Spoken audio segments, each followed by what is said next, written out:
named third planet from the sun in our solar system. So, ito yung pang-apat na planet mula sa sun sa ating solar system. Si Mars ay merong dalawang moon. Dalawang moon na Mars which is pangalan.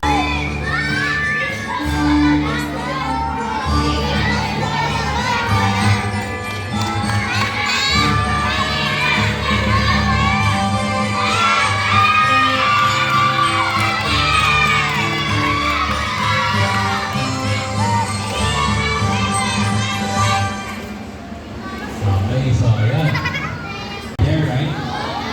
Yeah, that's the sun. So, napapansin nyo, if you can notice, we have three cardinal directions, which is east. Do you know east? Do you know south? Do you know west? Do you know north? Okay, north. So, ayan, cardinal directions. And alam nyo ba yung mga planets? Do you know the planets, moon, stars? Rises from east. So, sumisikat sila sa east. East and tutuloy po yung sigat papunta dito hanggang sa west. So, again.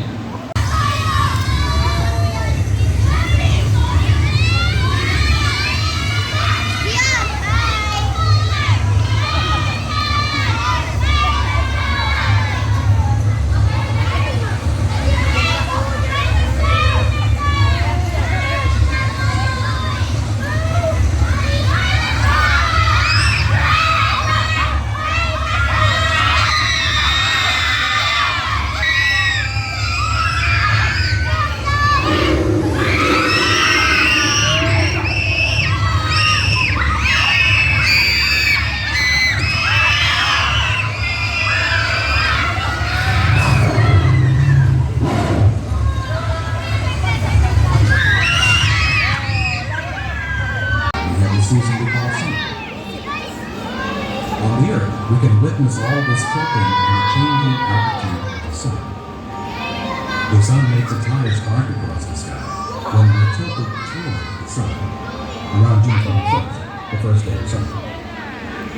But long ago, the peoples of Northern Europe knew nothing about the Earth's sun. They knew only that after the boundary of summer, the sun lost altitude, and with it, the life-giving power on which they depended.